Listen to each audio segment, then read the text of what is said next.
Biblioncast apresenta Passeio pela Literatura Brasileira.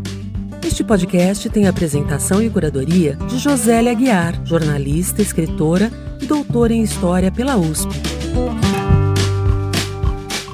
Este episódio se chama Letras Abolicionistas. Vamos falar de Luiz Gama e Maria Firmina dos Reis. Vamos falar de autoria negra, invenção da liberdade e luta antirracista na literatura brasileira.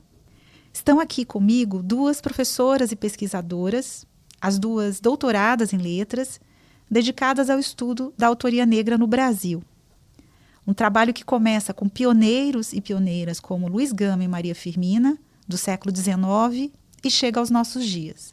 Em ordem alfabética, está aqui comigo Fernanda Miranda, intelectual da nova geração, que teve sua formação na USP, e dedicou-se primeiro a uma dissertação de mestrado sobre Carolina Maria de Jesus, publicada com o título Carolina Maria de Jesus, Literatura e Cidade em Dissenso. No doutorado, ela ampliou o seu escopo, o que resultou no livro Silêncios Prescritos, estudo de romances de autoras negras brasileiras. Nele, ela trabalha não somente a obra de Carolina, também as de autoras negras brasileiras como a própria Maria Firmina, Ruth Guimarães, entre outras, Conceição Evaristo, Ana Maria Gonçalves. Fernanda Miranda é hoje professora na Universidade Federal da Bahia.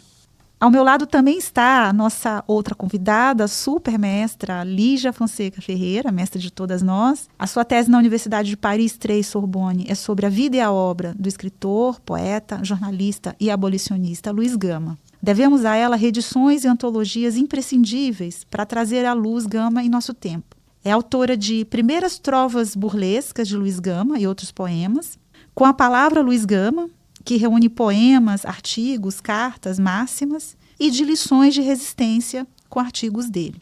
Lígia atua também no campo das relações Brasil-França e no da epistolografia de Mário de Andrade. É professora associada da Unifesp, também tradutora, membro de diversos conselhos, laureada e agraciada com diversas medalhas e condecorações.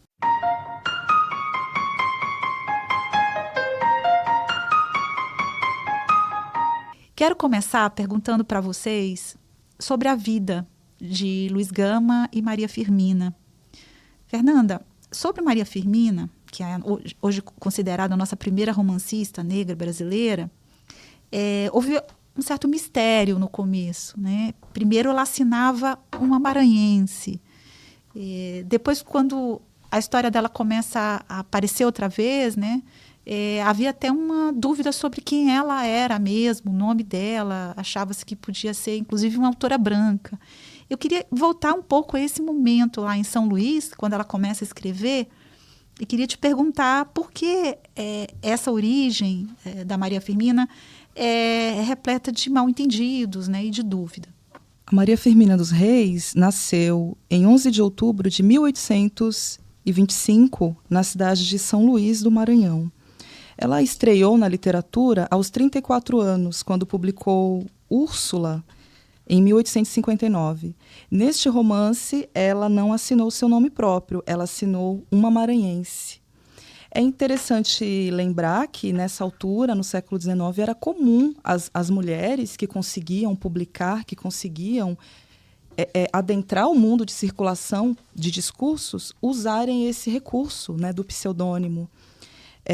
Não foi diferente com a Maria Firmina dos Reis, mas é muito interessante notar que, ao escolher uma maranhense como seu título de entrada no mundo público das letras, ela não recolhe exatamente um nome próprio, e sim uma nomeação que, ao ser anônima, quer dizer, uma maranhense pode ser qualquer uma e pode ser todas também, né? Então, já aí me parece um acento que busca, de alguma forma, a representação de uma coletividade, né? A gente não tem hoje nenhum registro imagético da Maria Firmina dos Reis. Então, nós não temos fotografia, nós não temos nenhum desenho, nenhuma pintura, nós não temos nada, até esse momento, que nos dê um contorno mais preciso da sua imagem. O que nós temos de forma mais aproximada é uma espécie de retrato falado que foi recolhido pelo pesquisador Nascimento Moraes Filho, um dos maiores pesquisadores da Maria Firmina dos Reis, responsável pela descoberta da Maria Firmina através das suas pesquisas. Ele foi conversar com as pessoas que conheceram a Firmina em vida. E, a partir dessa conversa, ele recolheu alguns traços. Eu vou dizer aqui exatamente como ele anotou. Rosto arredondado, cabelo crespo, grisalho, fino, curto, amarrado na altura da nuca. Olhos castanho escuros, nariz curto e grosso, lábios finos, mãos e pés pequenos. Meã, 1,58, pouco mais ou menos, morena. Então, esses são os elementos seguros que nós temos para imaginar a feição da Maria Firmina dos Reis.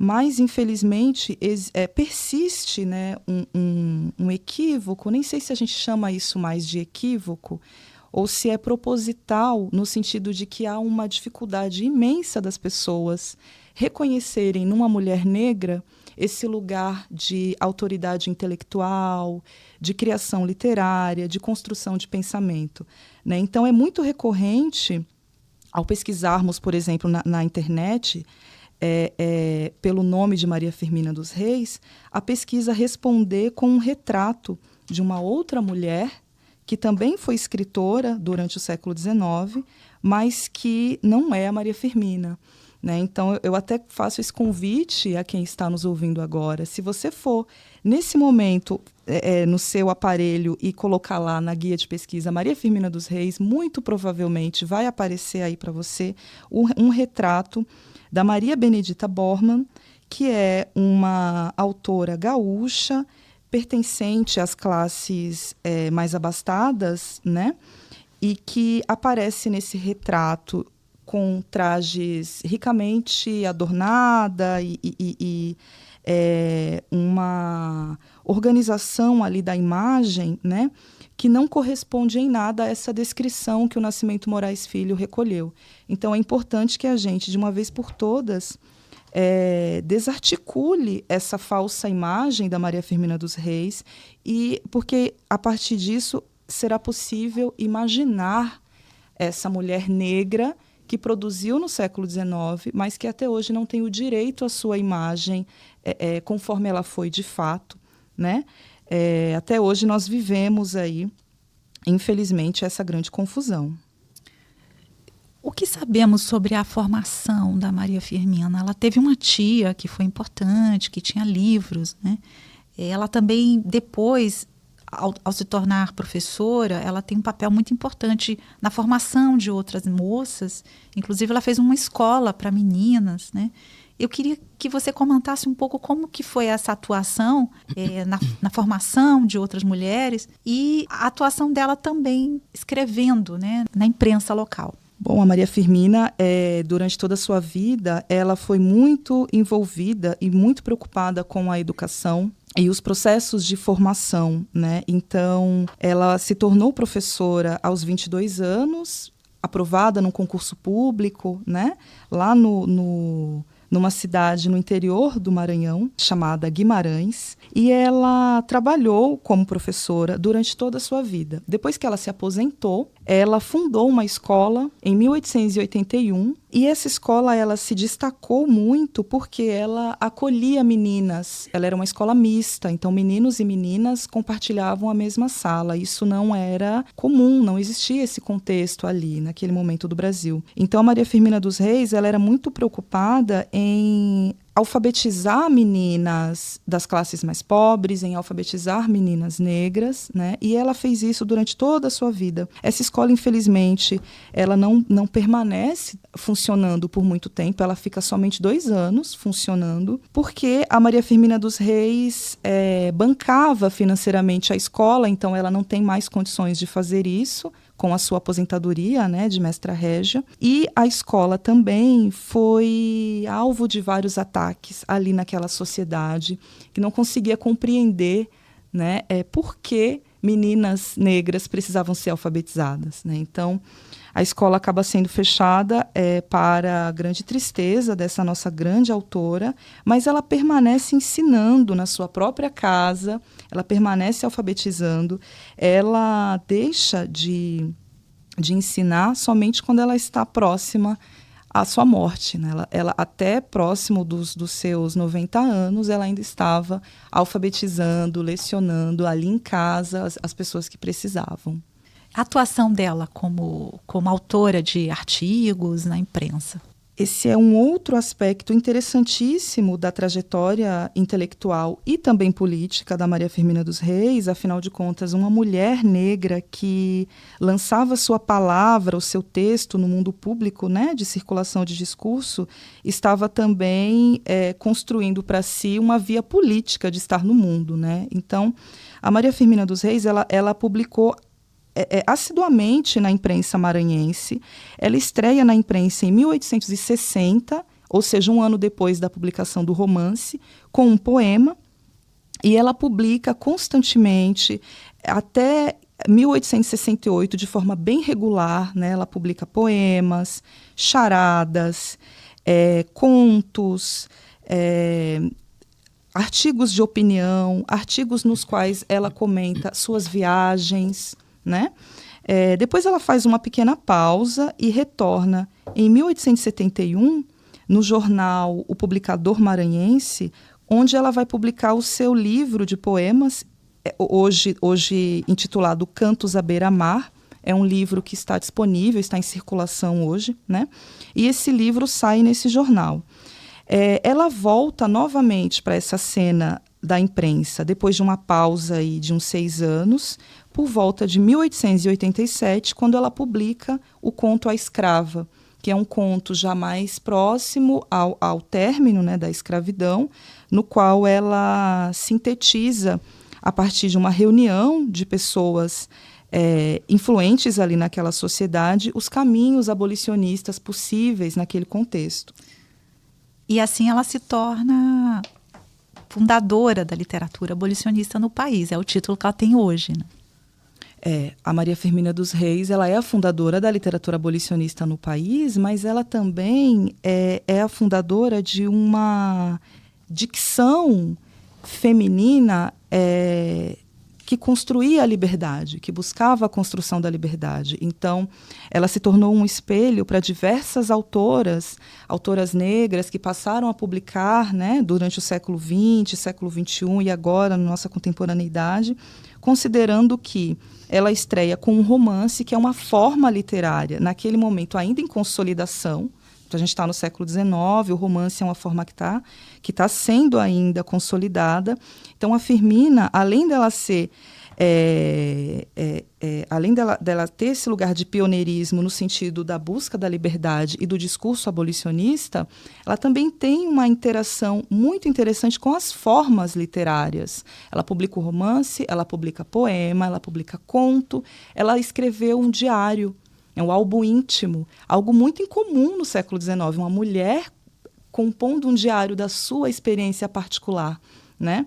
Então, ela viajava, navegava pelas diversas formas literárias.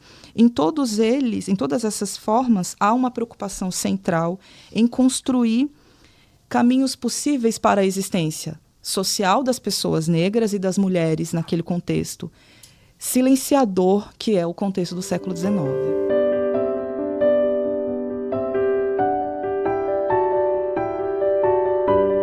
Lígia, Luiz Gama, ele nasceu na Bahia, depois se mudou para São Paulo. É uma vida também com enigmas, lacunas. Queria que você contasse um pouco como é que foi essa origem e como ele se torna esse advogado que vai ajudar outros escravizados a adquirir a liberdade. Então, Luiz Gama nasceu em 1830, ele é 5 anos mais novo do que a Maria Firmina. Nasceu em 1830 na Bahia, em Salvador, e tudo que nós sabemos hoje, né, tem como matriz, a respeito da sua biografia, tem como matriz uma carta de cunho autobiográfico que ele mesmo escreve no ano de 1880, portanto com 50 anos, e que ele endereça a um dos seus maiores amigos, que era Lúcio de Mendonça, fundador da Academia Brasileira de Letras, mas que também naquele momento o jovem Lúcio de Mendonça era também um grande republicano. Essa daqui é uma questão que a gente vai ter que abordar, de Luiz Gama como o escritor, o ex-escravizado, mas que se torna um pioneiro e um protagonista politicamente falando, não só do abolicionismo, mas também digamos assim, das ideias e da propagação do republicanismo. Então, em 1880, incitado por este amigo, né, que lhe pede uma carta, e a gente precisa compreender que depois essa carta ia ser usada para o primeiro ensaio biográfico que nós temos sobre Luiz Gama, é que nós conhecemos, então, digamos assim, a versão de Luiz Gama por ele mesmo. Até escrevi já sobre isso, quem se interessar pode até colocar e jogar, é um artigo que saiu numa revista da USP. Então, o próprio Luiz Gama, ele conta isso, que ele nasceu na cidade de São Salvador, na província da Bahia, naquele momento, no dia 21 de junho de 1830, e ele é muito curioso, porque ele diz às 7 horas da manhã. Eu não me lembro a que horas eu nasci, gente. Eu sei por causa do meu registro civil. E depois, 8 anos depois, diz ele que ele foi batizado na Igreja do Sacramento em Itaparica. E o que nós temos de interessante é que é pelo relato de Luiz Gama em primeira pessoa, então a gente pode voltar a isso, sobre este uso da enunciação fundadora de Luiz Gama, de uma pessoa negra que desde sempre se coloca assim, mas ele diz, então, que ele né, ele diz ao amigo aqui, eu estou revelando coisas que até hoje eu não havia revelado, né? E ele, então, se diz filho natural de uma negra africana livre da Costa Mina, que é a, hoje, célebre e mítica Luísa Maim, não é? E com relação ao seu pai, e é muito interessante, a gente vai observar essa lacuna, tanto na biografia de Luiz Gama, né, esse mistério em torno do pai, mas é que a gente tem um discurso muito diferente, que é produzido por ele, não é? Então, ele diz que o pai, que ele era filho de um homem branco, enfim, um branco, como ele diz aqui, não ouso afirmar que meu pai fosse branco, porque tais afirmativas no país constituem um grave erro perante a verdade no que concerne a melindrosa presunção das cores humanas. É aquilo que a gente chama, que está até consignado em dicionário, que é o branco da Bahia, né? Então, quem é baiano aqui, não é, Josélia? A gente sabe muito bem, né, que essa questão não é bem ser branco e ser branco na Bahia, não sei. Se a gente fizer ali, né, uma análise genética, vai ver que não é bem assim. Bom, mas enfim. Mas então a gente tem essa questão do Luiz Gama ter sido, ele não mudou-se para São Paulo. Ele nasceu livre na Bahia, a mãe dele envolvida em várias insurreições, não foi só a revolta dos malês, né? Inclusive tem toda essa questão que eu também acho que precisa ser analisada, relativizada, essa produção de que Luísa Maim foi uma líder da revolta dos malês. Isso é uma questão, enfim, que precisa ser ainda sempre problematizada, como já o fez o grande historiador baiano João José Reis, porque a Bahia naquele momento, você que é de lá sabe muito bem, ela era considerada, isso daqui está em registros de autoridades que se ocupavam da segurança, né, no país, e, obviamente, nas províncias, ela sempre foi uma província muito, como é que eu posso dizer? Aguerrida, não é? Com muito axé, como a gente vê até hoje, portanto... A província da Bahia naquele momento e a cidade de Salvador eram consideradas, essa é uma expressão da época, um vulcão de anarquia, né? Então não houve apenas a revolta dos malês, ela vem numa sequência, essa foi a mais talvez importante, da qual possivelmente a sua mãe tenha participado, a mãe de Luiz Gama. Mas ele perde contato com a mãe, porque a mãe deixa Salvador por conta de perseguição naquele momento, não só a ela, mas aos vários africanos, depois dessas rebeliões. Então, dos 7 aos 10 anos de idade, ele vive ou convive, não sabemos, tem aí uma coisa que se presta, né? Ele não nos dá muitos detalhes, na companhia deste pai, que depois ele vai nos dizer que, endividado pelo jogo, este pai branco o vende como seu escravizado. E aí digamos assim, é o fato que sela, né, um momento traumático. E aí vem toda a história de Luiz Gama. Então, ele nasce livre e será escravizado.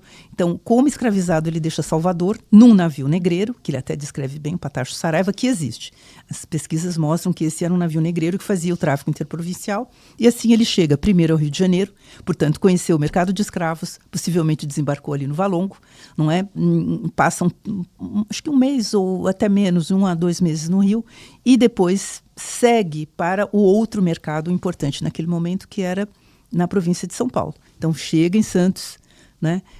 Inclusive esta cena está muito bem retratada pelo filme do Jefferson D, que aliás se apoiou em alguns dos meus trabalhos, ele e o roteirista, para fazer o filme, e daí ele sobe a serra e vai parar lá em Campinas. Como ele vinha da Bahia, como você disse que é uma província aguerrida, ele é recusado ali. Imagina, um menino de 10 anos ainda ia ter muito tempo, né, para trabalhar no Eito, possivelmente, porque Campinas e o interior de São Paulo estão ali, digamos assim, é o momento em que está em expansão a produção do café. Então, o Luiz Gama não ficou lá. Eu acho que até foi uma coisa assim do seu destino, né? Porque ele poderia ter providencial, porque ele poderia ter se perdido e se tornado, não é, ficado ali no anonimato, se ele tivesse ficado nessa condição de um escravo de plantação, né, das fazendas. Foi refugado, como alguns outros, talvez. Olha só, ele perdeu valor porque ele era baiano. Então, as pessoas naquele momento... Um menino perigoso, exatamente. Porque, naquele momento, os negros que vinham da Bahia eram tidos como possíveis, como é que eu posso dizer, pessoas que iam provocar agitação, mas também não deu muito certo, porque ele vai livre, é que ele vai provocar muita agitação, não é?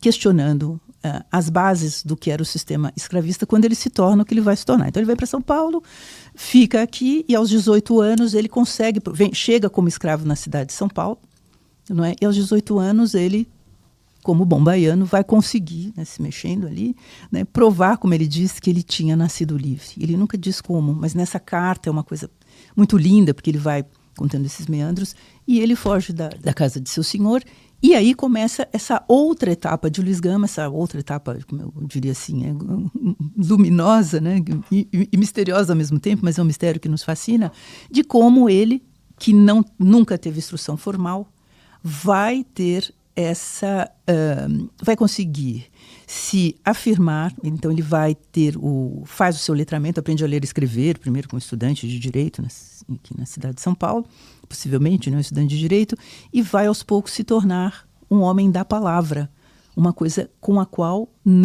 aliás, todas as teses pseudocientíficas do momento davam o quê? Que nós, negros, né, que os negros não tinham capacidade intelectual, e o Luiz Gama vai dominar aquilo que era Do momento que você diz, do momento que ele viveu. Do momento em que ele viveu, do momento que ele viveu, não é? E ele vai, digamos assim, se distinguir através, digamos, do seu intelecto e da palavra que era negada, né? A gente vê o negro silenciado, o negro igual, né, / escravizado, é condenado ao silêncio, ele não tem fala, ele não fala por si. E o Luiz Gama conquista essa palavra de uma maneira maravilhosa, e ele vai usá-la nesses campos todos, da literatura, do direito. Ele vai se tornar um advogado, depois a gente pode ver um pouquinho, ele era um advogado mesmo, né, naquele momento, embora não tivesse passado por uma instrução formal. E eu aqui vou, se você me permite, eu e hoje novos historiadores como Bruno Lima, a gente tem dito assim, o Luiz Gama não era um rábula, a gente não pode usar essa palavra, porque um rábula é uma palavra pejorativa, se a gente se reportar aos nossos bons dicionários, como o dicionário Wise, e que fala do que? Do advogado, assim, que era um advogado incompetente, é uma palavra pejorativa. Então o Luiz Gama, ele era oficialmente um advogado provisionado. Ele teve uma autorização aos pretendentes, porque não havia tantos advogados assim. Isso daí a provisão para advogados vai durar no Brasil até a década de 1930. Né? Então ele tinha que provar a sua idoneidade, seus conhecimentos técnicos, que daí foi uma coisa impressionante, não é? E ele foi um advogado, ele era um doutor, era o doutor Gama, doutor Luiz Gama mesmo, né? Então, e daí ele combinava esse trabalho como advogado com a sua intensa atuação na imprensa, sobre a qual depois a gente pode falar, e entre os vários textos que eu reuni, tive a felicidade, né, de trazer, não só falar sobre a história de Luiz Gama, mas de trazer os seus textos para a gente conhecer realmente seu pensamento e esta palavra poderosa e libertadora que ele teve.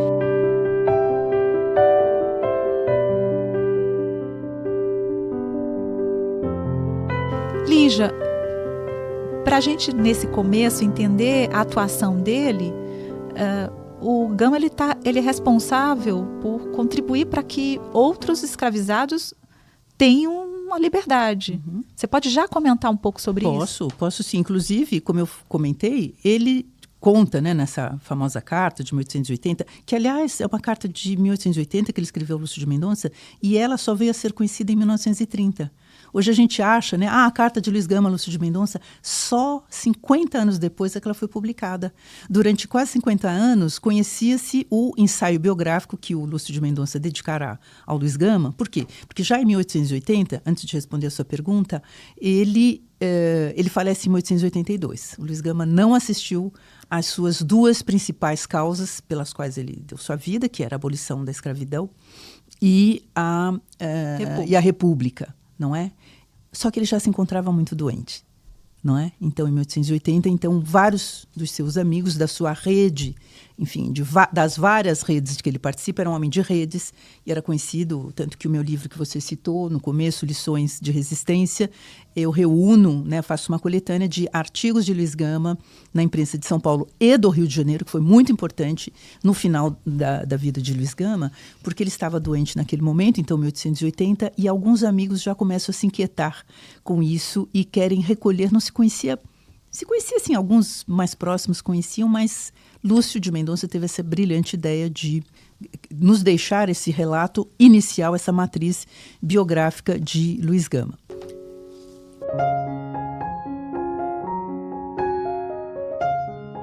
Lígia, eu queria te perguntar sobre a rede dos abolicionistas negros. Como é que eles conversavam, se organizavam, com quem o Gama tinha contato? E vamos lembrar duas coisas. O Luiz Gama, o primeiro escravo que ele libertou foi ele mesmo. Lindo. Não é? E depois, ele vai, na sua atuação, que ele vai conquistando, é a partir de 1869, que ele obtém, um pouquinho antes, mas que ele já começa a se interessar digamos assim, pelas causas dos escravizados, né? E foi por isso que ele vai se capacitando como autodidata, mas com ajuda, ele vai circular num meio jurídico. São Paulo era uma cidade, né, de cultura jurídica muito forte, com a presença da Faculdade de Direito, não é? Mas ele vai se capacitando tecnicamente para libertar outros escravizados, que hoje a gente pode computar. Ele diz nesta carta que ele arrancou, expressão dele, das garras do crime, mais de 500 escravizados. Não é? Mas hoje há, com trabalhos mais recentes, feitos por pessoas que têm uma formação jurídica, porque eu nunca trabalhei, por exemplo, com as ações movidas por Luiz Gama. A gente poderia chegar a um número quase de 700 pessoas, porque em 1880, o Luiz Gama ele trabalha até o final da sua vida. Ele sai carregado, isso aqui é contado por vários de seus contemporâneos, tem uma crônica belíssima do Raul Pompeia, que fala desses últimos dias, dizendo que o Luiz Gama saía carregado até os últimos dias para atender os escravizados, né? Então ele trabalha até o final da sua vida.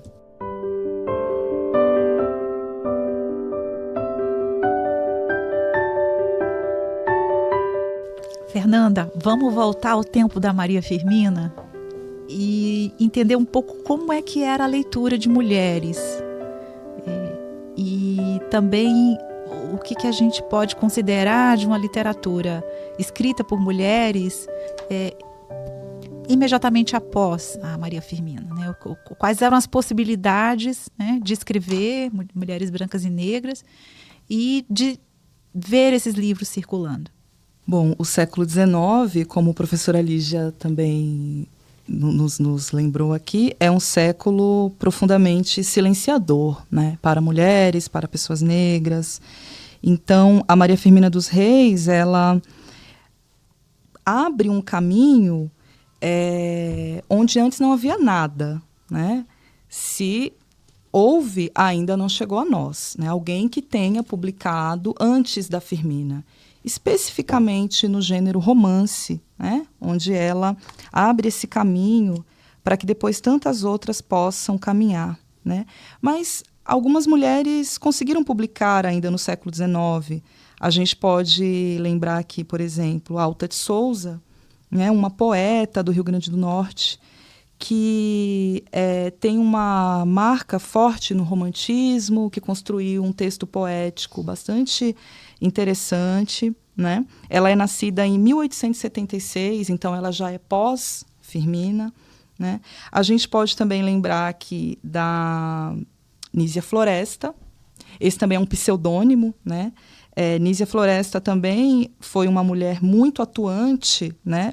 Participou da imprensa, participou da construção de um campo de direito para as mulheres, né, no século XIX ainda, e ela começa a publicar em 1832, né? Então, são grandes pioneiras, né? A gente pode lembrar também Narcisa Amália, que é uma carioca que começa a publicar em 1872, então depois de Firmina, né? Eu considero belíssimo esse caminho que a Firmina faz, especialmente para as autoras negras. Ela é o grande paradigma.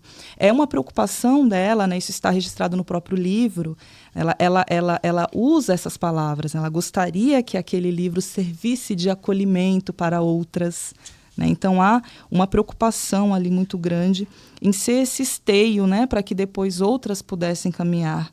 Mas, de fato, ainda são necessárias muitas pesquisas para que a gente consiga construir um olhar mais generoso para a mulher no século XIX, porque certamente foram poucas, mas também poucas chegaram a nós, né? Porque a gente tem no Brasil, e mais especificamente na literatura brasileira, uma força muito grande chamada silenciamento ou apagamento, que é uma força que produz vazios, né, que produz ausências e que é muito ativa em termos mais específicos da autoria negra. Então, a gente precisa lutar contra o apagamento, lutar contra o silenciamento para conseguir chegar nessas autoras, né? Então, é um desafio dessa contemporaneidade, desse nosso tempo, abrir espaços para a escuta dessas mulheres, dessas autoras. Mas certamente a Maria Firmina dos Reis é uma grande luz nessa escuridão, no sentido de que ela abriu um espaço para que a mulher pudesse falar de forma legítima,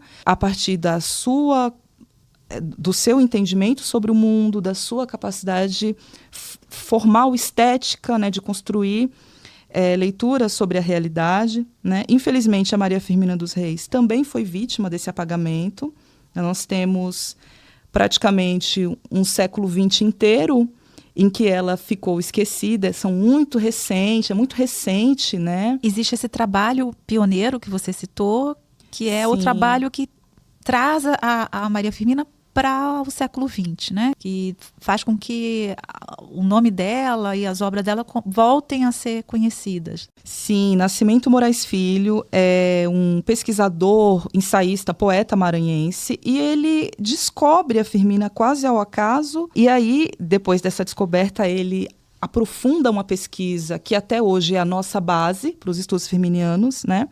Ele lança esse trabalho com o título Maria Firmina, Fragmentos de uma Vida, e é esse trabalho que nos dá as primeiras informações. Ele conseguiu conhecer as pessoas que conviveram com Firmina já na sua velhice, né? Então, desse trabalho, nós temos aquela descrição que eu falei inicialmente, nós temos um perfil biográfico, né, que dá conta da trajetória profissional dela. Mas depois desse trabalho do Nascimento Moraes, que é de 1975, há um silêncio, né, a respeito dessa obra. Então, são muito recentes os movimentos de retorno, de recuperação, né, da dicção da Firmina, os movimentos de composição de diálogos entre ela e outras autoras, né? A gente não sabe muito da biblioteca da Firmina, por exemplo. Que livros eram esses que a tia dela emprestou para ela ler na formação, né?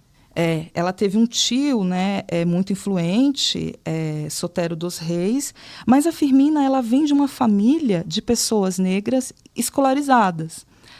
Ela ensinou muitas das mulheres da sua família a ler, né, mas a sua mãe, a Leonor, era uma mulher...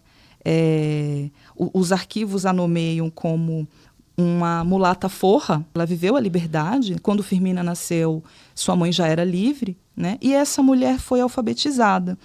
Então, a Maria Firmina dos Reis, ela compõe um cenário bastante incomum naquele contexto. Infelizmente, bastante incomum, né? E é um contexto totalmente vinculado à importância da palavra, à importância da escrita, né? Que ela nutriu a vida inteira e até os seus últimos momentos, através da imprensa, através da educação, através da escrita literária, e que hoje nós, enquanto leitoras, enquanto pesquisadoras, tentamos, enfim, de alguma forma, celebrar, né, esse legado.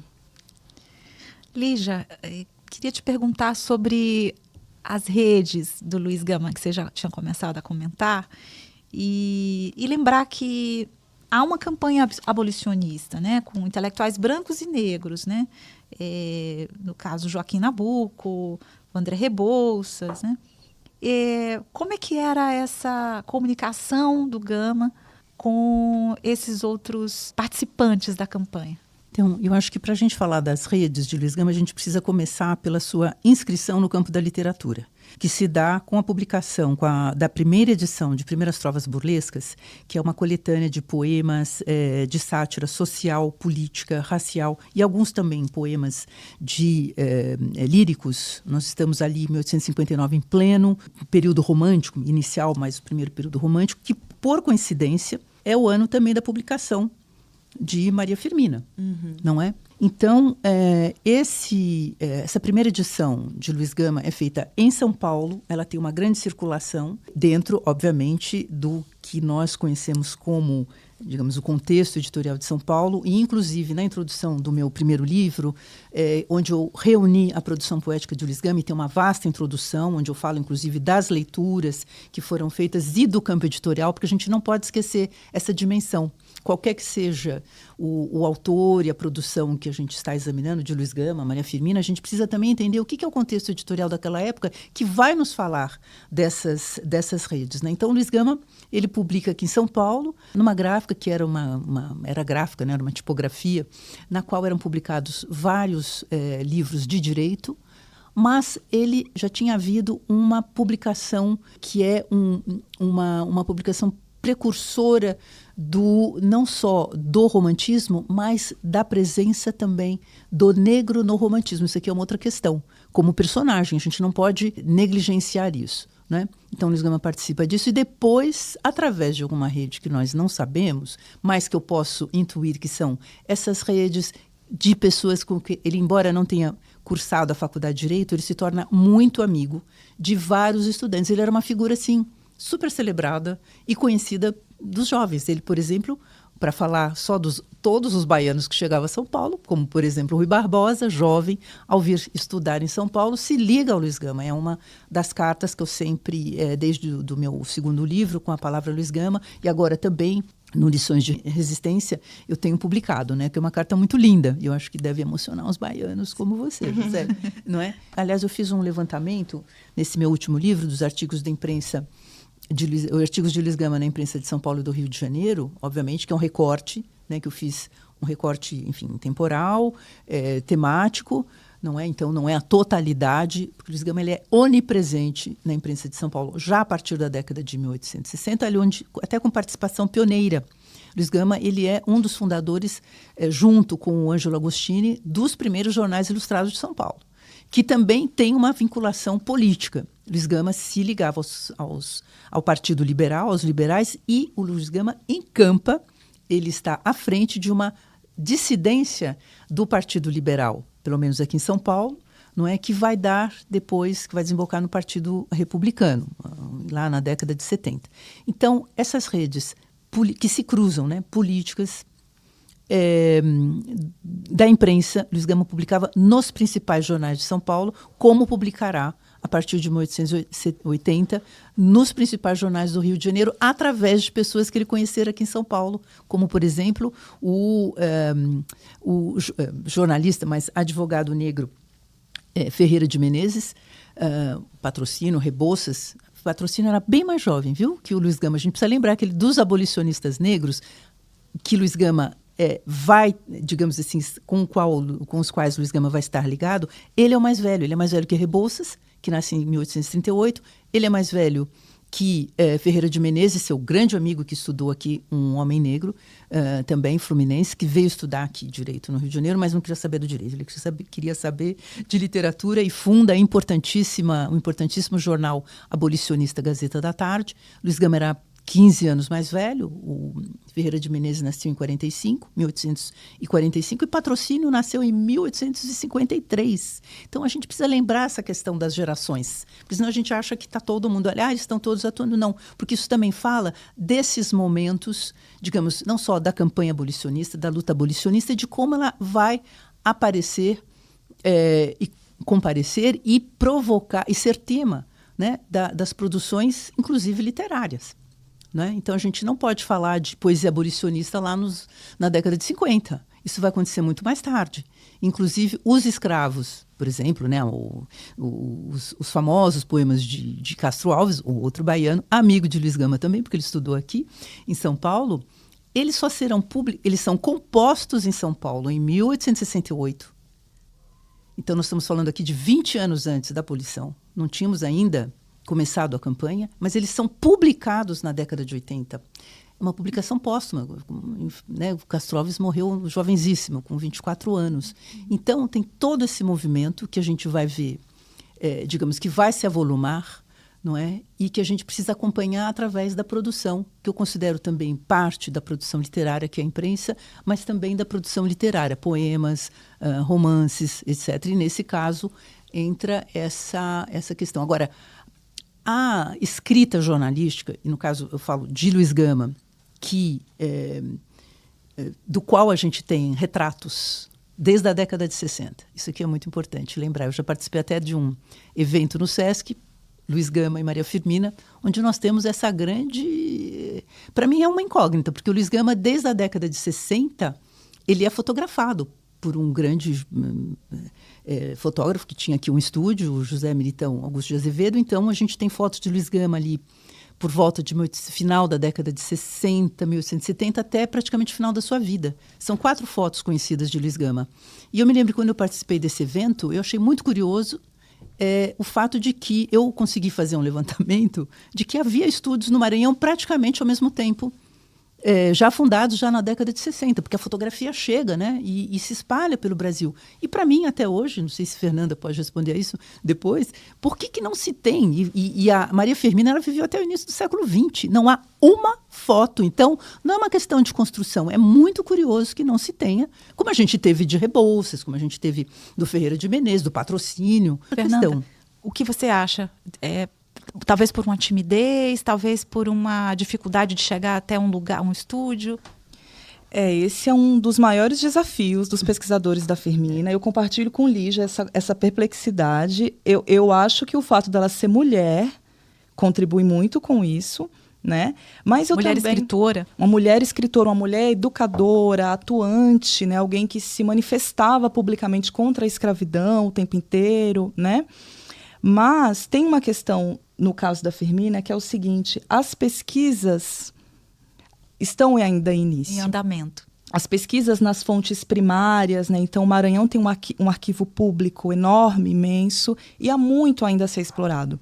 A gente tem hoje grandes pesquisadores trabalhando nessas fontes, mas eu tenho esperança que essa foto ainda vai aparecer. Eu acho que ela foi sim fotografada, mas o apagamento é tão profundo que a gente perdeu essa imagem, né? Esse arquivo é tão raro, tão caro para nós, se perde nesse silenciamento, que é muito... A questão de gênero, ela não pode ser descartada nesse momento, né? Então, o lugar da mulher e o lugar do homem, mesmo sendo todos negros, são lugares muito diferentes. Então, eu acho que o fato de Firmina ser uma mulher contribui muito para essa dificuldade de nós conseguirmos enxergar ali uma mulher negra em todos os movimentos que ela fez durante a sua vida.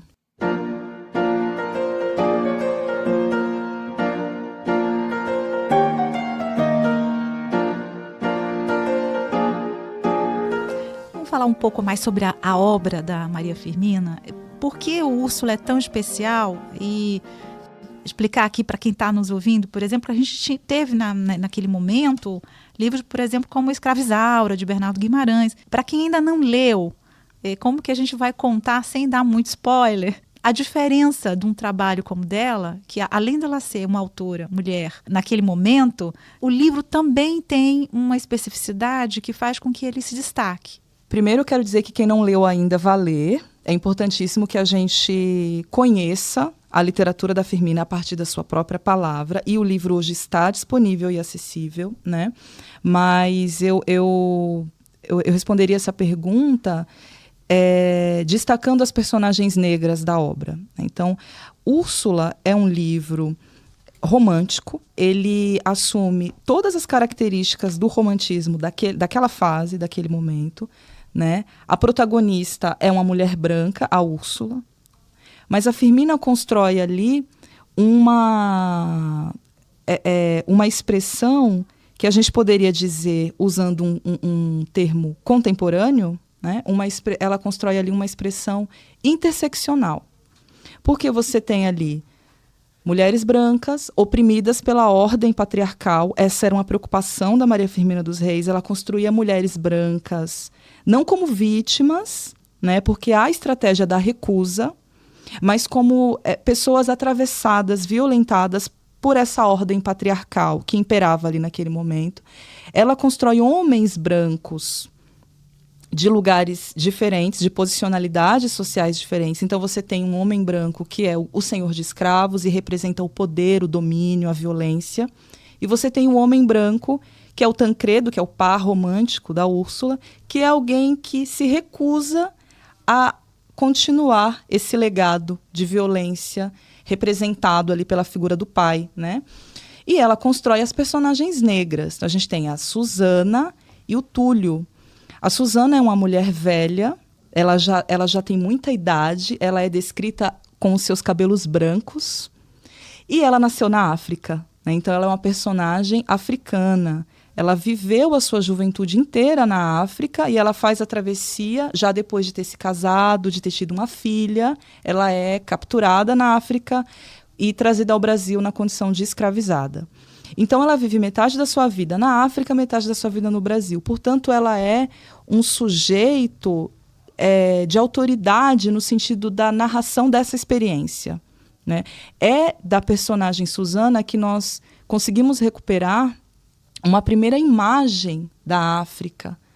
Tudo bem que há ali um acento ainda bastante idealizado, inclusive porque a gente está dentro do romantismo, mas você consegue captar ali uma primeira imagem de uma África livre a partir da voz dessa personagem. Então, o que a Firmina faz, basicamente, é construir as personagens negras como pessoas, como sujeitos, como seres pertencentes a uma comunidade, dentro de uma ética de existência e de coletividade, com memória, né, com diversos elementos e caracteres que dão a essas personagens uma feição humana.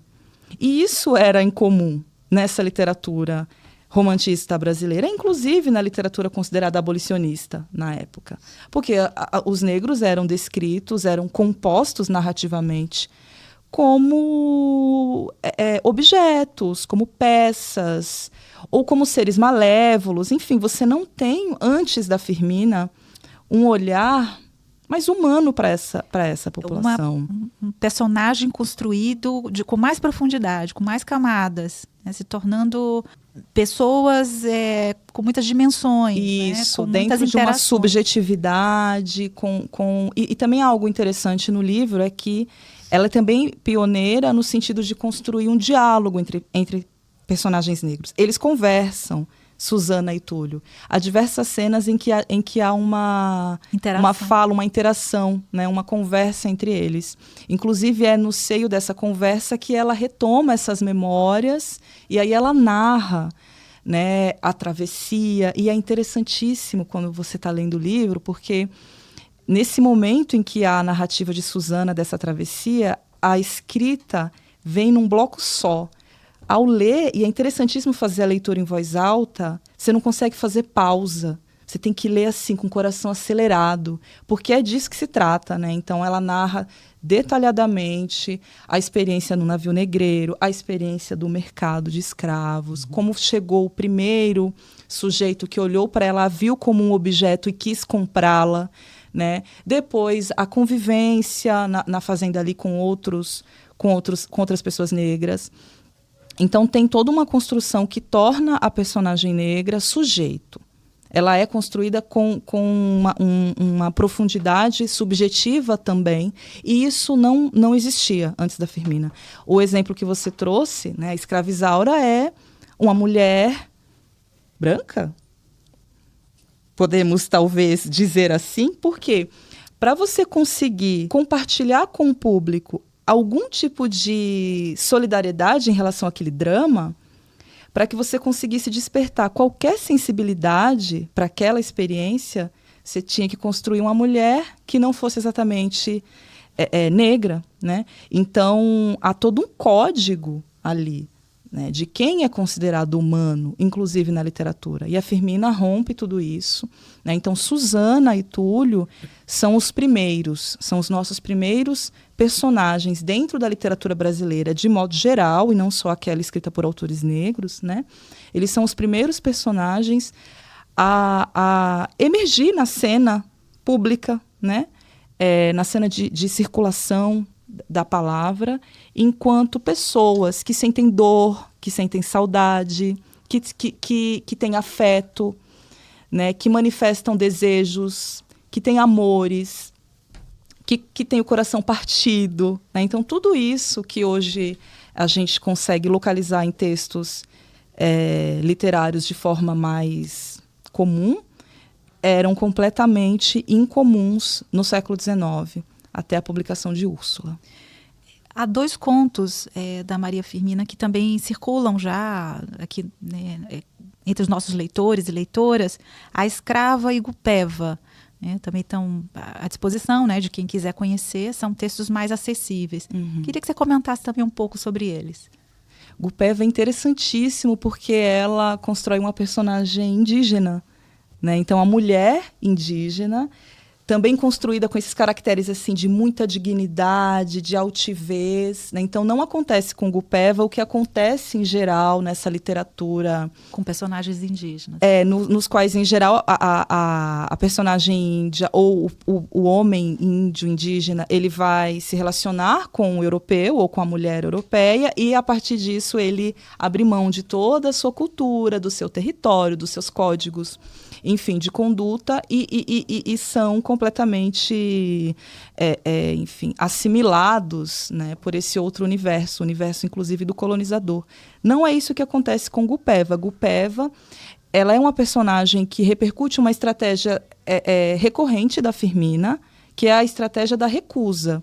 Então, você não tem em Firmina um discurso como esse que a gente localiza no Luiz Gama, no qual esse eu negro se enuncia, né, de forma sem abrir qualquer concessão para aquele mundo branco colonial, né? Em Firmina, as estratégias são outras, né? Inclusive, essa da recusa, da personagem que se recusa a assumir qualquer compromisso com o colonial, é algo que se repete na obra dela. Então, Gupeva é essa mulher indígena que se recusa a esse enlace com o europeu, o francês ali no caso, em prol do seu próprio pertencimento, da sua própria cultura. Esse texto saiu num folhetim, num jornal, ainda na década de 70, 1870. Já o Escrava é um texto mais próximo à abolição, né? Ele sai em 81, e ali você tem também uma narrativa interessantíssima, onde ela constrói uma cena que é um pouco a representação daquela sociedade da época. Então, estão todos os poderosos ali reunidos num salão, e essa senhora, ela não é nomeada, ela é a senhora, e eu penso que essa é uma estratégia parecida àquela da uma maranhense. Quer dizer, é uma senhora, poderia ser você, poderia ser eu, poderia ser qualquer uma, né? E, portanto, são todas ao mesmo tempo. Essa senhora toma a palavra naquele contexto ali dos homens, aquele contexto masculino, ela toma a palavra para contar uma narrativa de uma mulher escravizada, a Joana, e todos os processos de violência que essa mulher precisou, né, enfrentar para se tornar livre, para conseguir fugir, né? Então, sem dar muito spoiler, nesse conto a gente consegue encontrar de forma mais concentrada, assim, mais condensada, o discurso abolicionista da Firmina. Porque em Úrsula, também por ser o seu romance de estreia e por ser romance. Né, as narrativas elas vão se encaixando, ela vai trazendo narrativas de vários lugares sociais. Mas em A Escrava é concentrado. E aí também, é claro, nós estamos mais próximo e já dentro do seio dessas campanhas abolicionistas já acontecendo com vigor, né, nessa década. Então você tem ali um texto, um conto, né, onde ela manifesta essa dicção abolicionista de forma potente a partir da voz dessa mulher, né, dessa senhora.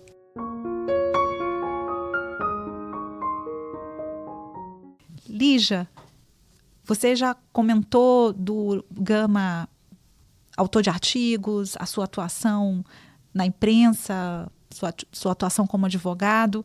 Eu quero te perguntar agora sobre o poeta Luiz Gama e o que caracteriza esses versos. Fico muito feliz com essa sua pergunta, porque foi a missão que eu me dei, né?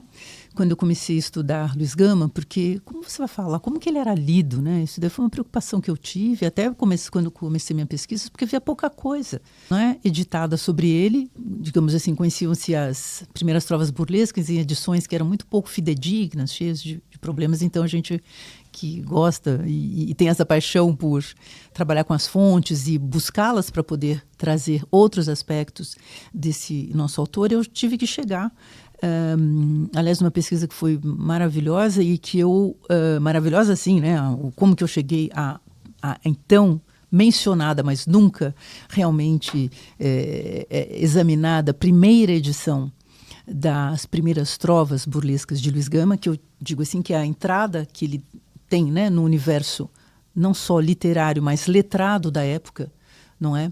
E onde ele apresenta uma obra sui generis, é uma das quadrinhas, né, dos seus poemas. Ele diz assim: se eu de um quadrado fizer um ovo, nisso dou provas de escritor novo. Então, às vezes eu uso isto como epígrafe, porque ele sabia perfeitamente que ele era um caso à parte, dentro daquele contexto, vamos pensar da década de 50, que corresponderia mais ou menos à nossa segunda fase romântica, vamos dizer assim, onde não havia escritor negro, autoria negra, enunciação negra, né?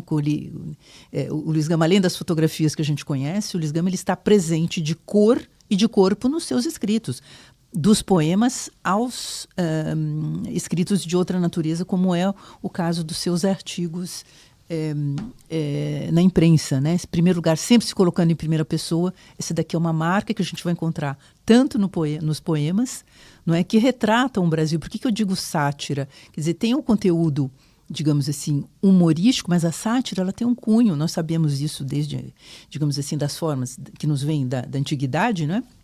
Que a sátira é um gênero que ela tem como função corrigir os vícios. Não é? Então, ela tem um cunho moral.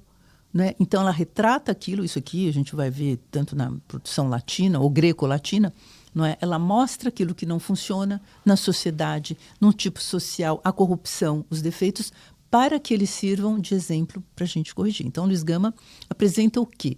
Nos seus poemas, então a gente pode citar os famosos versos, né, do poema Quem Sou Eu?, conhecido também como Bodarrada, alguém batizou, não se sabe quem, mas não é o título do poema, dado por ele, onde ele diz: se negro sou ou sou bode, pouco importa o que isto pode, ou seja, o que isso importa. Num outro poema também, de Primeiras Trovas Burlescas, que se chama Lá Vai Verso, ele diz, por exemplo: quero que o mundo me veja como um retumbante Orfeu de Carapinha. Esse Orfeu de Carapinhas, na década de 50, não tinha fotografia. Mas é a carapinha que a gente vai ver, né? De modo nenhum, aliás, isso é fantástico, porque ele não tem, na questão da fotografia, que eu insisto, né, que nós felizmente temos, a gente vê a barba crespa, o cabelo crespo de Luiz Gama e os seus traços. Então, digamos assim, a sua imagem, iconograficamente falando, é a mesma que ele... É a mesma com a qual ele se autorretrata desde os poemas. Então, ele faz sátiras políticas, e ele diz assim, o que eu estou vendo, estou descrevendo. Né? E ele começa a descrever as mazelas sociais, raciais e políticas do Brasil. E uma delas, num desses poemas, ele vai, que é o Quem Sou Eu, como eu disse, ele vai, por exemplo, pintar e descrever a sociedade brasileira na sua pretensa branquitude, mas que não é, ele diz assim, não. Ele falou assim, se eu sou negro, tenho sangue africano, isso acontece em todas as camadas da sociedade brasileira. Lembrando que nós estamos muito longe, porque hoje a gente celebra essa questão do Brasil, um país com tantas culturas, tantas origens. Naquele momento, gente, a matriz principal do Brasil é o quê? Portuguesa, africana, principalmente, indígena em algumas regiões. Então, como eu costumo dizer, o Luiz Gama ele é um puro produto afro-brasileiro. E ele vai retratar uma sociedade, obviamente, e ele usa que tem essas características. O que é muito interessante a gente notar nessa produção poética, que o Luiz Gama, além de ter praticado vários gêneros, ele usa várias métricas, sonetos, não é? Poemas que são quadras, enfim, as quadras, ele vai usar outras métricas, é como se ele estivesse exercendo. Ele diz assim, e ele mesmo, como é que eu posso dizer, nas análises que eu fiz, ele vai retratando a própria maneira como ele cria. Então, ele diz assim, meus versos são versos de um Rengo Manquitola, né? Versos de um Tarelo, de um Tagarela. E ele diz assim, e muitas vezes ele fala assim, eu preciso jogar fora esses papéis. Então, obviamente, ele sabe muito bem, ele tem muita consciência do que ele produz. E um outro aspecto que eu acho importante, assim como Maria Firmina disse, né? Se diz maranhense, o Luiz Gama, nos seus dois primeiros, no seu livro único, mas que tem 2 edições muito diferentes, o título é Primeiras Trovas Burlescas por Getulino. Não é um pseudônimo assim, de graça, né, que ele usa à toa, porque Getulino, todo mundo sabia que era o Luiz Gama, mas enfim, ele usava esse Getulino para marcar desde o título do seu poema a sua origem racial. Getulino remete a Getúlia, que era o nome que se dava na antiguidade para uma região de África que cobriria hoje uma parte da Mauritânia. Então, e ali viviam os gétulos. Então, isso também nos fala de uma coisa muito interessante desse Luiz Gama que, entre começar a aprender a ler e escrever e publicar a primeira edição de Primeiras Trovas Burlescas, tinham se passado 12 anos. Mas isso revela, em primeiro lugar, ele sempre fala disso, um leitor voraz, também muito interessado. A gente talvez não possa abordar hoje a relação de Luiz Gama com a educação aqui em São Paulo, mas sempre foi um leitor voraz e lia de poetas antigos, que aliás isso fazia parte, inclusive, né, da formação dos letrados da época, aos seus contemporâneos, inclusive portugueses. Eu até já escrevi um texto sobre isso, que está numa revista publicada na USP, em Estudos Avançados, que se chama Luiz Gama, Leitor, Autor, Editor, né, revisitando as primeiras trovas burlescas, onde nós conseguimos fazer um levantamento do que a gente chama de paratextos, uma parte, né? Porque eu também faço isso depois nos artigos de imprensa, mas só na obra poética de Luiz Gama a gente consegue também ver quem é esse Luiz Gama leitor e a partir de que modelos, como, por exemplo, Gregório de Matos, ou, né, do século, enfim, 17, ou um contemporâneo seu, Faustino Xavier de Novaes, que é nascido na cidade do Porto, que é, naquele momento, o grande, entre aspas, satírico português, não é? Um pouco mais grave, mas que Luiz Gama, não tenho notícia se eles se conheceram, mas o Faustino teve uma importância muito grande. Aqui no Brasil, foi muito reconhecido, ele era cunhado do Machado de Assis. Ele era casado com Carolina, mulher de Machado, mas muito celebrado no Rio de Janeiro. Então, isso fala também de uma outra questão muito importante. Falamos de rede, né? Então, há maneiras da gente se colocar numa rede. Então, a gente precisa também entender qual era a rede, digamos assim, as referências literárias que Luiz Gama cita Junqueira Freire, Bernardo Guimarães, entre outros, não é? Que também vão, digamos assim, estar presentes na sua produção. Bom, nem falo do que a gente levanta das suas leituras quando entramos no universo das suas, da sua produção jornalística. Então, e o Castro Alves, ele escreve os escravos em 1868. Ele era estudante de direito aqui em São Paulo e ele escreve para um evento, um comício em que se ia celebrar o retorno do Rio de Janeiro do grande professor e político, amigo de Luiz Gama também, José Bonifácio o Moço, certo? Só que o que nós conhecemos e aprendemos às vezes, né, como a poesia condoreira, a poesia social de Castro Alves, que ela é publicada póstumamente na década de 80. O que faz de Luiz Gama, a gente não pode dizer que Luiz Gama fez uma poesia abolicionista, como a gente entende né, na literatura brasileira, mas já antecipando também esses temas, ele faz isso na década de 50. Esse pioneirismo nós devemos creditar ao Luiz Gama. Um trecho aqui do Luiz Gama. Em nós, até a cor é um defeito, um vício imperdoável de origem, o estigma de um crime. E vão ao ponto de esquecer que esta cor é a origem da riqueza de milhares de salteadores que nos insultam, que esta cor convencional da escravidão, à semelhança da terra, através da escura superfície, encerra vulcões, onde arde o fogo sagrado da liberdade. Até a cor é um defeito de cor. É um grande romance brasileiro, da Ana Maria Gonçalves, nossa autora querida e contemporânea. E você fez um trabalho sobre romancistas negras brasileiras, né? Você chega até o século XX. Então, é um estudo que começa com a Maria Firmina e chega até as autoras que estão escrevendo hoje.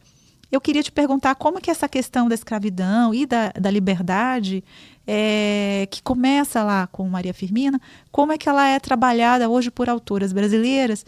Você pode comentar da Ana Maria Gonçalves, também da Conceição Evaristo e quem você quiser trazer aqui para essa resposta. Perfeito. Obrigada pela pergunta.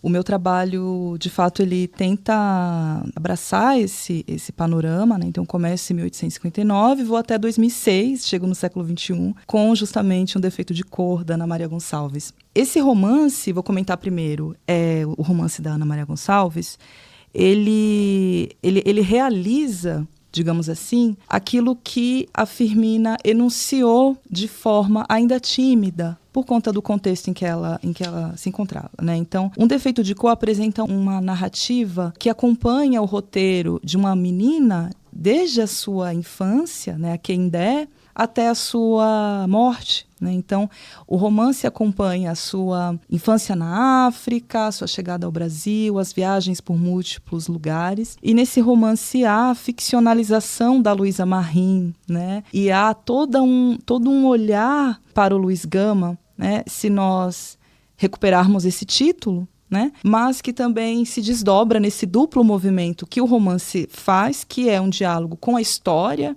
essa história com H maiúsculo, essa história formal do Brasil, né? Profundamente responsável pelo apagamento das experiências e existências negras, né, aqui no Brasil, e também um diálogo que ela traça com a nossa história da literatura. Então, por que com a história oficial? Porque durante a colônia, no período colonial brasileiro, havia uma lei, né, que exigia que uma pessoa negra, para assumir um cargo público ou um cargo religioso, enfim, qualquer cargo ali de destaque naquela sociedade, ela precisava escrever uma carta para o imperador pedindo a dispensa do seu defeito de cor, né? Então, ela precisava pedir desculpas por ser negra, digamos assim, porque naquele momento a cor negra para o Estado era um defeito e para a religião era um pecado, né? Então, esse título da Ana Maria Gonçalves, ele dialoga diretamente com essa realidade. Esse romance, ele sinaliza para um rastro narrativo muito potente nas romancistas negras brasileiras, que é justamente essa capacidade de dialogar com a história,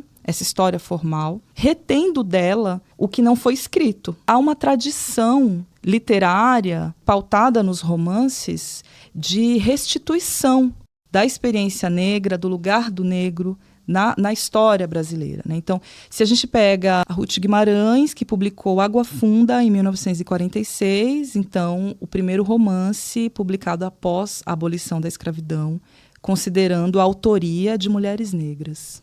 né? Então, eu sempre digo isso, né? Isso foi até onde eu consegui chegar na pesquisa. Eu espero que a gente consiga localizar algum romance escrito por uma autora negra, publicado antes desse momento. Por enquanto, por enquanto, é o primeiro é o da Ruth. O primeiro é o da Ruth, após a abolição. 1946, ou seja, quase 100 anos, né, depois da publicação de Úrsula, de Firmina. Mas a gente tem também a Najá Caetano, que é uma escritora mineira pouco conhecida, que publicou em São Paulo o seu Negra Efigênia, que saiu em 66, em plena ditadura militar. Também é um romance histórico, digamos assim.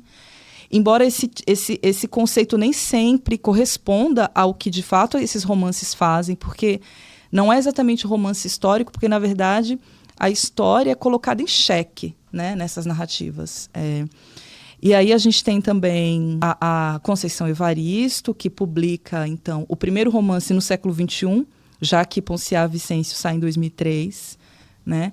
Temos a Eliana Alves Cruz, que tem obras fantásticas, como O Crime do Cais do Valongo, que traz toda essa cena, né, do Rio de Janeiro, no século XIX. Em todas essas obras é comum a recuperação de um discurso que tenta dar conta dessa existência social a contrapelo do que a história formal realizou no Brasil, enquanto arquivo. Né? Então, é um outro arquivo que se constitui quando a gente lê esses romances em diálogo, né? Ali você não encontra personagens negras somente no lugar de dor, somente no lugar de violência. Pelo contrário, você encontra projetos de mundo, você encontra outras mentalidades funcionando ali naquela sociedade. São outros pilares filosóficos, afetivos, políticos, que vão dar conta de uma realidade, a nossa realidade negra, né, brasileira, de modo a tornar a história, conforme ela se manifesta nos livros didáticos, nas aulas, que até hoje, enfim, as coisas estão um pouco melhores hoje em dia, mas ainda há, né, toda uma luta em andamento contra esse vazio, esse silêncio que a história nos relega, né? Então, esses romances, eles são romances que, se lidos em diálogo, eles deixam ver uma tradição narrativa operada por mulheres negras no Brasil. Uma tradição narrativa que constrói um olhar sobre a colonialidade. Então, a gente consegue perceber ali esse colonial profundamente ainda entranhado no nosso presente, né? E é uma tradição que assume a pessoa negra como protagonista, né? Como protagonista da sua vida e como protagonista da história. Né? Então, eu deixo aqui o convite para que vocês leiam esses romances, né? E se interem mais a respeito dessas narrativas ainda marginalizadas, né? Dentro da nossa literatura.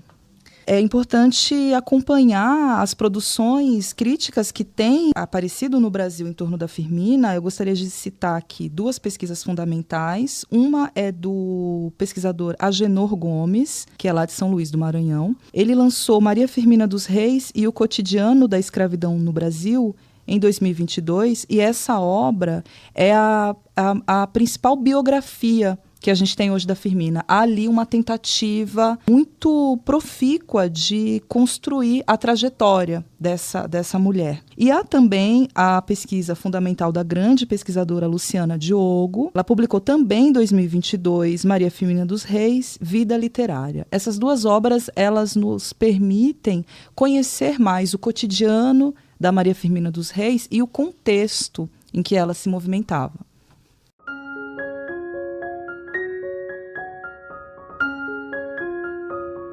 Lígia, Um Defeito de Cor, Ana Maria Gonçalves. E você, grande especialista em Luiz Gama. Uhum. Me conta. Então, essa citação que você fez, né, que você nos leu, em Nós até a Cor é um Defeito, é extraído de um artigo de Luiz Gama, que deu a volta em São Paulo, Rio de Janeiro, que foi publicado em 1880, primeiro na Gazeta do Povo, que era um jornal aqui de São Paulo, e depois vai ser reproduzido em outros lugares. E esse nós é muito interessante.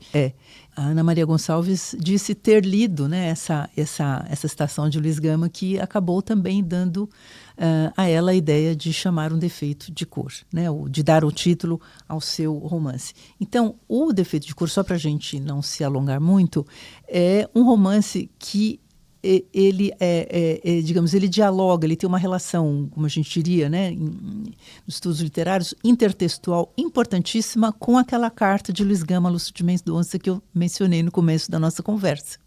Por quê? Porque, em primeiro lugar, ele é uma história, digamos assim, aliás, ela usa de um expediente muito interessante do ponto de vista literário, que é quase que uma ficcionalização do autor. Né? Quando ela diz, eu fui fazer estudos de pesquisa, não encontrei nada, então às vezes as pessoas acham que aquilo é verdade, mas enfim, já existia, né? Eu inclusive já tinha publicado algumas coisas e outras pessoas também, mas há uma ficcionalização ali que é muito interessante como artifício, que vai levá-la justamente a ficcionalizar é um romance, né? Aquilo ali não é um romance biográfico. Então a gente precisa tomar um pouco de cuidado com isso, né? Como eu costumo dizer aqui no Brasil, a gente às vezes tem uma mente noveleira que faz a gente acreditar que o personagem daquela história, né? Às vezes a gente até bate, as pessoas batem, né? No ator que está fazendo, ou atriz que está fazendo determinados personagens, a gente mistura as coisas. Bom, mas ela ficcionaliza, portanto, ela cria essa história maravilhosa em torno da mãe de Luiz Gama, que faz o caminho contrário. Se a gente for pensar, não é? O Defeito de Cor, ela é quase que uma carta ao contrário, não é? Então, o Luiz Gama, que conta nesta carta todas as vezes que ele buscou pela mãe depois que ele se liberta, ele vai várias vezes ao Rio de Janeiro, segundo ele, depois de ter tido notícias de que ela estava por lá, então ele vai várias vezes fazer essa busca, né? Por sua mãe no Rio de Janeiro. Então ele diz que ele vai, olha as redes, ele falou assim, entrei em contato com alguns africanos, com alguns malungos que me deram, né, alguns dizem, né, informação certa de que minha mãe fora deportada pelo governo, que aliás é fato, né, algo que acontecia mesmo, da deportação de africanos para a África, né? Então aí, a partir de 1861, ele encerra essas buscas pela mãe. E o que acontece? Nesse romance a gente vai ter essa mãe que começa, né, que havia se separado do seu filho, que tinha 7 anos de idade, se a gente cruzar as duas histórias. E olha só, o que é interessante, ela procura voltar ao Brasil, no meio disso, várias coisas acontecem. Então, temos que ler também, além da carta de Luiz Gama, que está no meu livro, no Lições de Resistência, no apêndice, né, artigos de Luiz Gama na imprensa de São Paulo e do Rio de Janeiro, como uma carta ao contrário. Essa mãe vem em busca desse filho, ela vem à procura desse filho, do qual ela tinha tido notícia de que ele se tornara um grande homem, e um homem que libertava escravos, né, uma figura importante. Agora, um dado que eu acho muito interessante é que Luiz Gama nunca mais viu sua mãe. Esta mãe que vem em busca dele, ela já está quase cega, né? E a gente não vai poder dar o spoiler, porque a gente vai ver o que é ou não. Não se trata de um encontro amoroso, né? Mas eu acho que esses encontros, né, também de pais, filhos, mães, etc., é uma coisa também muito grandiosa que a gente precisa descobrir.